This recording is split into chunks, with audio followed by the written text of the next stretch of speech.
विष्णू महेश, स्थिती, उत्पत्ती आणि लय. मग आता दोन जर आले, ब्रह्मा विष्णू म्हणजे निर्माता आणि पालन करता, यालाच महत्व आहे का? नाही. तर त्याचा नायनाट करणारा सुद्धा तेवढाच महत्वाचा आहे. म्हणून स्थिती, उत्पत्ती, लय.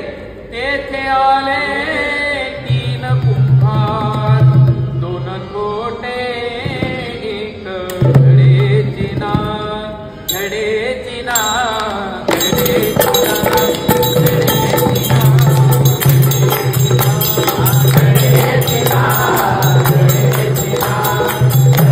जिना, घडे जिना, घडे जिना, घडे जिना, त्यांनी घडले तीन मडके, दोन कच्चे एक भाजे जिना. दोन कच्चे, त्यात रांधले तीन मूंग.